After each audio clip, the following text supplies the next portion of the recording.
Okay, welcome everyone. In today's topic, we want to explore the role of machines and robots and AI, and in particular, how those machines can help us become more sustainable. And to do this, I am joined today by Cormac Watters, who is the Executive Vice President of at Oracle Applications in EMEA. Hi, Cormac. Hey, Bernard. Good morning. Good morning. And then later on, I will be joined by Pamela Rucker, who is a CIO advisor and instructor for Harvard Professional Development. And then we'll hear from Tai Ford, who is the Chief Marketing Officer at Retraced. So, Cormac, where are you joining us from today? Yeah, I'm joining from home, so Dublin, Ireland. So as I mentioned before, it's quite nice to be based in Dublin and home. And if there is a benefit from the pandemic, it is that I got to spend a lot more time at home. And I have to say, I'm lucky and I enjoy it. Likewise. It's so nice. I don't miss airport and airplanes. So maybe we can start with you giving us a brief overview of what you do. What does it mean to be EVP at Oracle? How do you spend your day? What does your role involve? Yeah, it's a very long title, isn't it? So basically, I work with the teams at Oracle that both sell and implement our applications. So large-scale ERP or customer experience products or HCM products into many of the world's, or in this case, EMEA's largest companies. So we've got people in, I think it's about 85 countries across EMEA, and customers in over 100 actually. So it's a great team, and we work then with our colleagues in North America, Latin America, and Asia Pacific. Very good. So maybe we can begin by you giving us some background on Oracle's latest money and machines research. Okay, so it's actually the second study in a series by Oracle, and the primary goal is to better understand and explore the evolving relationship between people and technology and how it impacts on business, as you said. So last year, we actually focused on the degree of trust people put in bots when managing finance, both at work and at home. So this year, sustainability is taking center stage, and we examined the barriers organizations face when it comes to managing what's called ESG, or environmental and social governance efforts, and how technology can help business leaders make tangible progress against climate and sustainability initiatives. As you're going to talk to Pamela, this is a study that would run between February and March this year by Oracle and Pamela Rucker, as you say, the CIO advisor for Harvard Professional Development. So it's 11,000 consumers and business leaders across 15 countries. So it's quite comprehensive.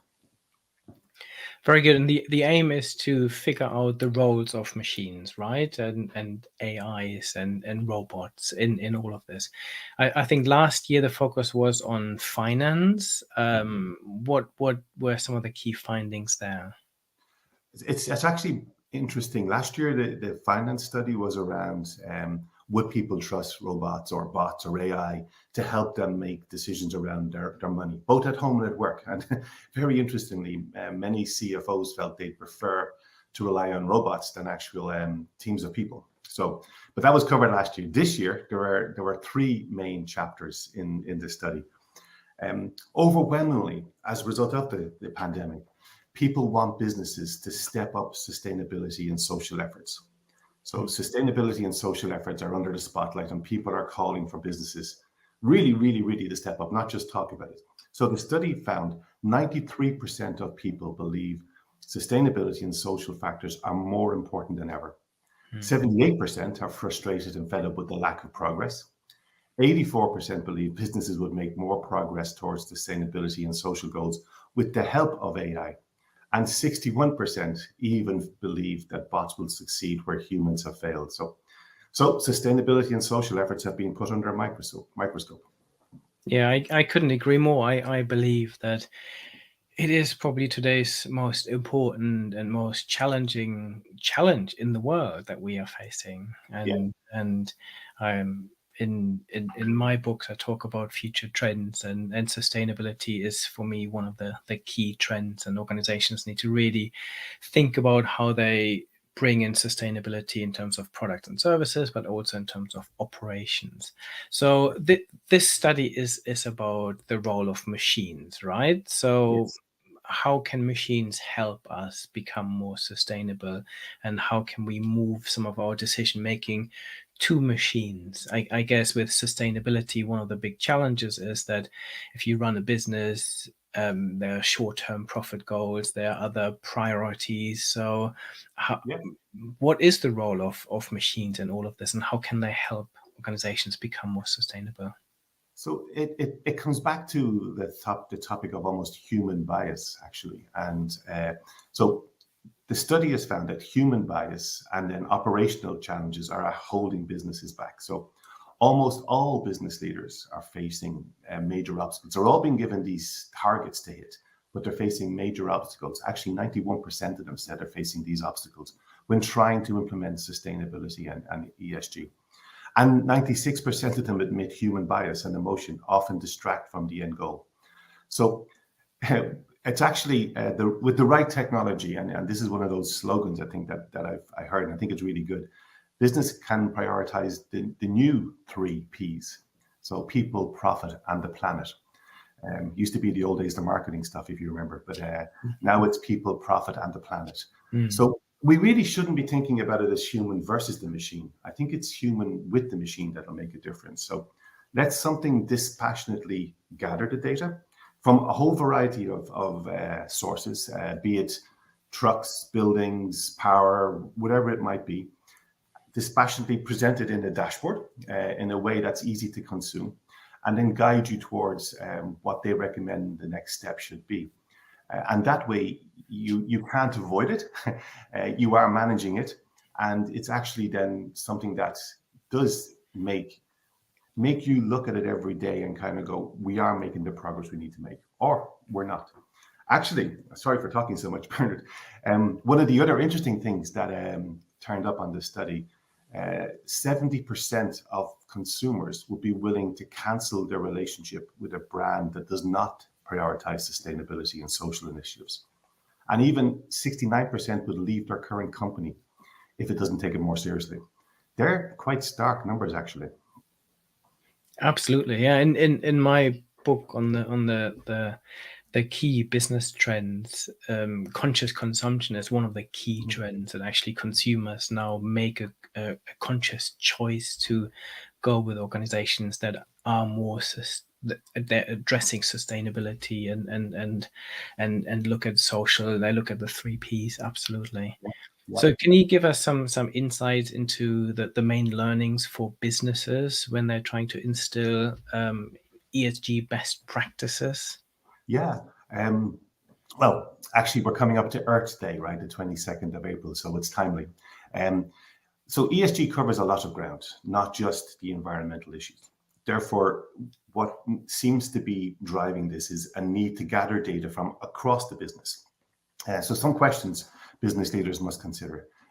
Do you set targets for achieving key sustainable outcomes and then measure your progress towards those targets on a consistent basis? So that's a very practical first step. Do you have a single source of truth to go after for all your sustainability reporting, dashboards, and KPIs? Many of our customers are now having these dashboards in place, and they're used just as much to inform the business as profitability, stock, supply chain, and so on.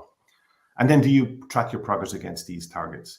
So the study found that 94% believe sustainability and societal metrics should now be used, as I say, to inform traditional business metrics alongside supply chain management, product development, logistics, distribution, marketing, all the normal things, sales, recruiting. And it goes from infrastructure to applications to analytics tools from an IT perspective. All of them have a role to play. So I think it's kind of one of those topics now that is positively unavoidable, let's say.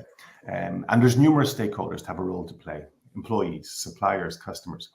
Actually, Oracle itself, we're a very large cloud data provider. And all of our European data centers are already running on renewable energy. But actually, globally, we've committed to having that done by 2024. And that's the kind of initiative that people want to see, that this is a practical thing that you can do if you set about setting a target, measuring it, and then monitoring your progress. Absolutely. I guess when we're talking about machines making some decisions, I guess optimizing data storage is a good example of Yeah, AI actually optimizing and minimizing energy consumption, and again to help us become more sustainable, right? completely. I mean, we all have. I mean, you can't even quantify the amount of data we're consuming or using on a daily basis now, and businesses are no different. So, how you optimize that is vital. And then practical things. If you are using bots, um, even in an automated warehouse, like, why are the lights on if there's a lot of automation going on, right? So it's just making sure that, but if you don't measure it, you won't improve it. And so what this is showing is that there's a need now to start building proper business metrics around sustainability and social measures alongside those other traditional business metrics that we all look at every day, every week. So I think gathering the data, reporting on it, and then improving. It's no more complex than that. Very good. Thank you so much, Cormac. Great. Thanks, Bernard. Thank you. Okay, what I want to do now is to bring someone else in who knows this space very well, which is Pamela Rucker from Harvard. Hi, Pamela. Hello there. How are you? I'm very well. It's so good to have you on today. So maybe you're a CIO advisor and instructor for Harvard Professional Development. Maybe you can give us an overview of what this means in practice and how you spent your day. Sure. So, what I do is I help organizations think about how the topics of leadership and strategy and innovation impact their organizations and what some of the best practices are that they might use as they try to look into each one of those areas. Very good. You're running a number of courses at Harvard as well, right? Yeah, I do. I actually talk about digital transformation. I also look at the idea of strengthening business relationships, and I serve as the executive in residence for the Women in Leadership program. Lovely. And where are you joining us from today? I'm from Houston, Texas. Excellent. So coming back to the study then, what do you see as the main business challenges that have come out of the study for you? Well, it was obvious to me that the past 2 years have been tough, right? And it showed up in the numbers. And so in the survey results, we saw issues on both the customer and the company side in 4 different ways. Number one, people are tired and they're frustrated and they really want businesses to step up and do something about a lot of these issues. 78% of the people said that they're frustrated. They feel like they've been through a lot over the last 2 years. They've gone through the pandemic. They've seen racial injustice. They've seen political unrest and even extreme weather. And this has really put things into perspective for them. It's caused at least 1 out of 4 of them to change what they're going to be doing about these problems. And it sounds like they're just saying enough is enough, right? They feel like this is unacceptable at this point, and they really want businesses to step up.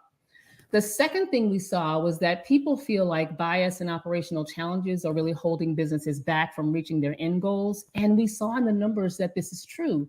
96% of the leaders we surveyed admitted that they do get in the way. And they said, while they know that sustainability and ESG problems are critical to their success, they're having a hard time making the right type of progress because they're really struggling getting their arms around the data.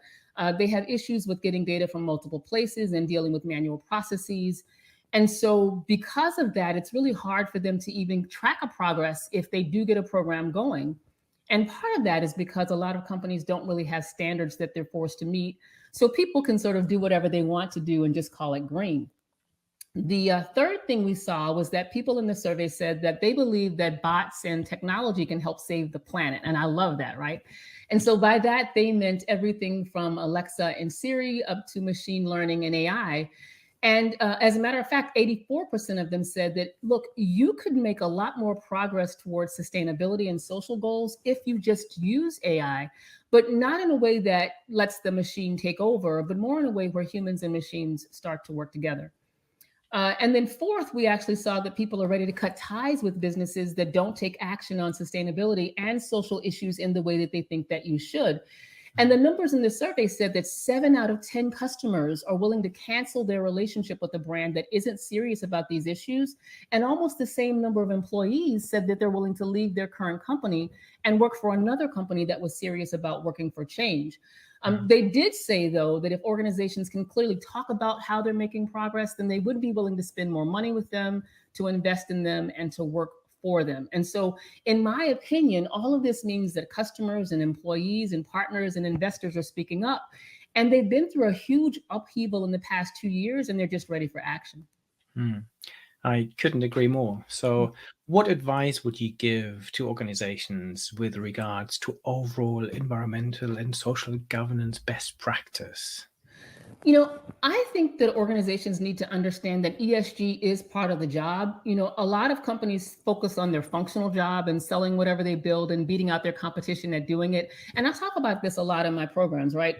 But classical management teaches us that customers don't just have functional needs. They need to buy a product of some sort, yes, but they have emotional needs as well. And too many companies struggle trying to beat out their competition with a product when they really could win on emotions.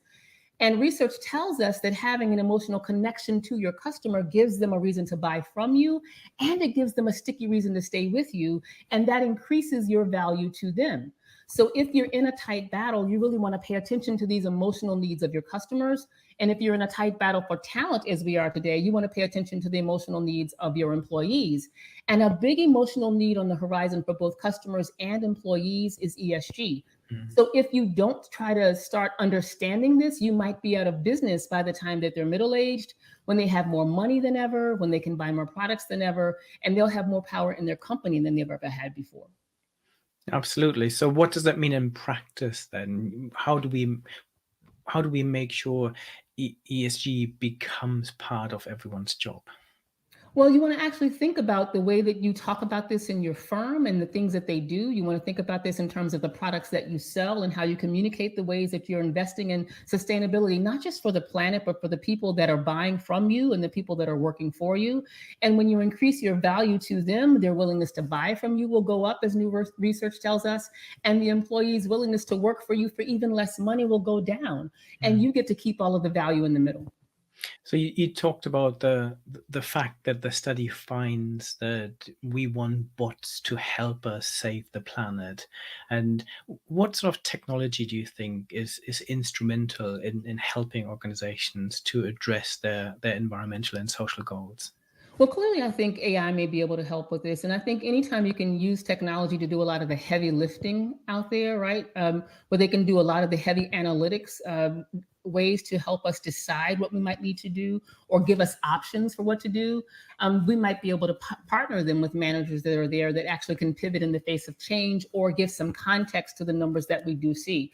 I do think the study is right, and that a lot of people have challenges getting data from a myriad of places, and they just struggle making sense of all of that. And we know from working with data, we have to figure out which data is true, how to work with that, what we should do with that. And I believe that actually technology like AI and machine learning can really be beneficial for those issues. Very good. And looking ahead then, what themes will continue to dominate the landscape? Well, in the future, I do think we're going to see more opportunities for that human plus machine work with machines, as I said, doing that heavy lifting around analytics, and then people providing context around the ways that they may be able to switch or pivot. I think we're going to see more and more people motivated to build and live in an ESG driven world. I think we'll see customers and employees having way more power than they've ever had before. We already live in the age of the consumer, and with the war for talent, we're going to see employees getting a lot more power too. And I think those customers and employees will want to see things change. And as we see from the numbers, if they don't, they'll walk away and either work for or buy from companies that feel the same way that they do. And that's going to help you get more competitive advantage if you're successful with ESG, and lose advantage if you're not. I also think that we're going to see more disruptive innovation from young entrepreneurs who take these issues seriously. And we're going to watch them make headway on issues that we have struggled with for years, because those startups won't have the same operational challenges or the same things to lose by standing up for the things that they think are right. I also think that we'll see strategy that incorporates the triple bottom line of people management and profit management and planet management in a way, not just to compete, but I think it's going to help them survive. And so seeing the numbers coming out of this survey really make me happy, because I'm glad to see that human plus machine movement is trending in a direction to help benefit society. Perfect. No, I couldn't agree more. Thank you so much for your input. You're welcome. Thank you for having me. Okay, and now we want to get the business perspective and the practical insights from an organization that is actually taking sustainability and social governance very seriously. And to do this, I'm very pleased to say I'm joined today by Tai Ford, who is the CMO of Retraced. Hi, Tai. Hi, Bernard. How are you doing? Thanks so much for having me today. Yeah, it's a pleasure. So maybe we can start by you telling us a bit more about what you do and about Retraced. Absolutely. Yeah. So, Retraced is a sustainability management and transparency platform.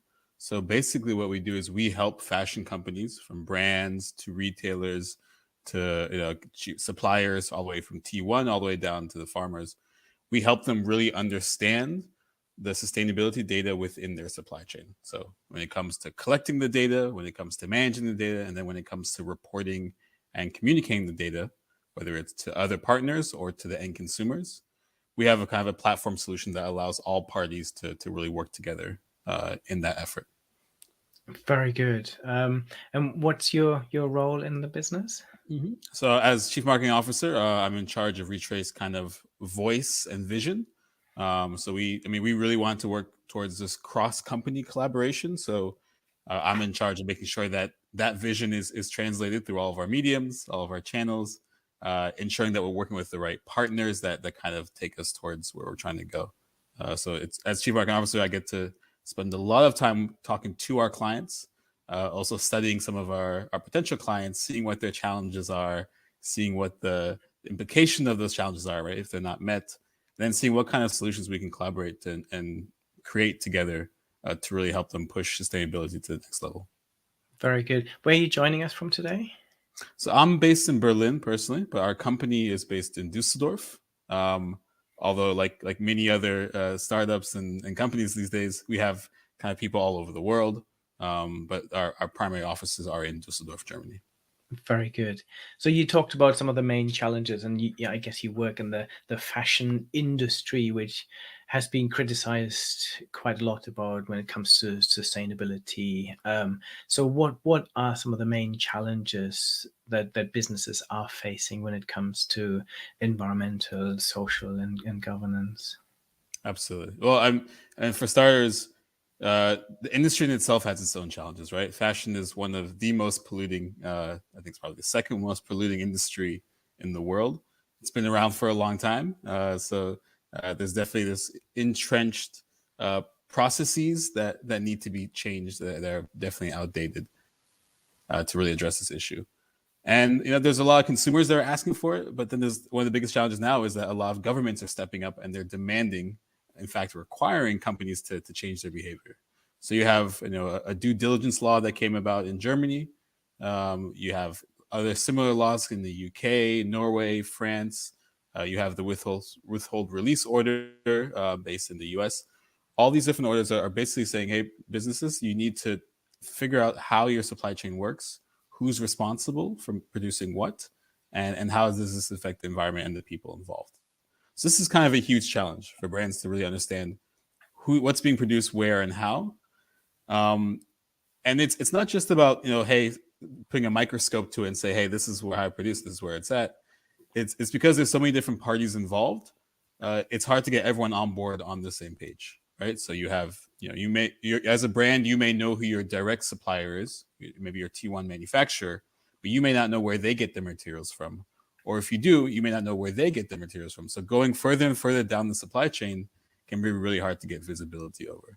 So this is kind of the biggest challenge. And we actually we try to help brands with this, really trying to understand who they're working with, get them involved so that they can all get on the same platform, as opposed to using different Excel spreadsheets or looking through emails to find the latest certificates. You can do that quite easily on one platform.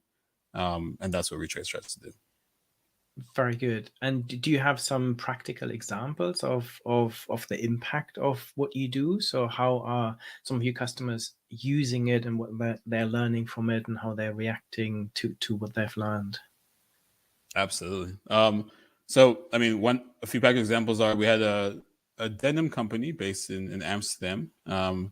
who the CSR manager there was using a few different tools to manage their certificates. However, they were always finding that the same tools that they were using, the suppliers were not on that tool. So they were constantly trying to find out, okay, how can I get my suppliers information updated as soon as possible? So they invited them on to Retraced. Now all their, I think about 20 of their direct suppliers and a few more of their indirect suppliers are all on Retraced with their certificate information on there. So anytime that updates, their suppliers are notified and they can directly update and collect the information that's needed. So we've really helped them streamline what was kind of a chaotic process. Every time there was a new season, had to go back to the right suppliers and get the information. Everyone can quickly log into Retrace and update that together.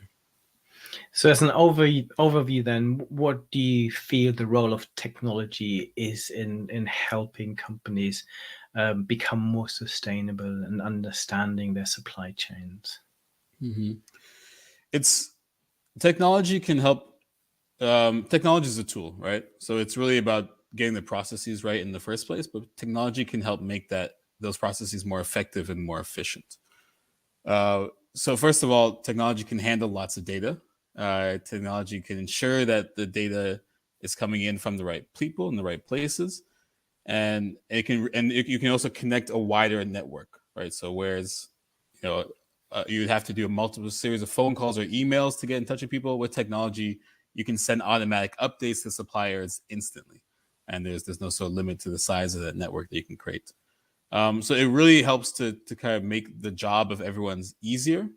You can keep a record so the data is more transparent. You can connect it with other tools. So we offer, for example, an ability to connect to third parties, such as auditors, so they can verify the information that's on our platform, so they verify the data there. And that can all be done digitally. So it really just gives a leg up, and it's kind of a nice way for fashion at large to kind of get into the new age. Very good. If you then look at the fashion industry, what would be your hopes for the future in terms of sustainability? There needs to be a lot done. My hope is that companies, and we've already seen this with some of our clients, in fact, with many of our clients, this transition from needing to keep business secrets, let's call it, right? So not wanting to be transparent because you either you know, or you're afraid, or you're scared that maybe someone else takes your great ideas. But really shifting that kind of point of view to understanding that actually we're all in this together. And if we can kind of improve the quality of life and the quality of work for the whole industry, everyone's going to benefit from that. So it's this moving paradigm from being intransparent and secretive and closed off to becoming a little more forthright as to how you're producing and what the impact of that is. Because once that happens, then we can all start to take accountability and can take the appropriate actions needed to really change the issue. So I think it's not perfect, but it is part of the journey, and it's getting better and better. So if we can get more people involved, ensure that they're doing it for the right reasons, I think we can really change the processes that are at the core of the issue, and then increase transparency throughout the industry. Very good. And then beyond the fashion industry, and if you were to predict the future or the future importance of sustainability and the social conscience of businesses, what would be some of your predictions? I think this idea of sustainability and transparency is key in a lot of industries where humans are the kind of the main factor, right? So food is a big thing, cosmetics, minerals, especially conflict minerals. So anything where kind of human interaction is really important. I can see that more people will be calling for more transparency as to how it's produced, because of those simple factors of they want to make sure that people are treated fairly, and they want to make sure that the environment is not being harmed in the process. Very good. So that's kind of where I see it going. I think fashion is definitely a key spot because it needs so much work. but I see it's already happening in the other industries as well. Perfect. And if you look into the future in terms of technologies, what technologies do you feel will play a really important role in helping organizations with their transparency? Definitely AI, right? So being able to have computers read data very quickly, in fact, instantaneously, and give you the right output. But also technologies such as blockchain, right? So different types of the blockchain to ensure that the data is tamper-proof, so that we ensure we know where the data is coming from. Of course, this definitely needs work, right? Blockchain has its possibilities, especially if you do it on the right networks, especially on the private blockchain, and you know all the parties involved. But there's definitely lots of advantages of having blockchain, combining it with AI and different types of efficient database management. We currently use Oracle database and the Oracle blockchain, as it really helps us scale up. And I imagine that more and more companies, both technology providers as well as brands, will be more interested in these tech topics that can really help them scale. Very good. Thank you so much for your time today, Tai. Bernard, thank you so much for having me. Really appreciate it. Thank you.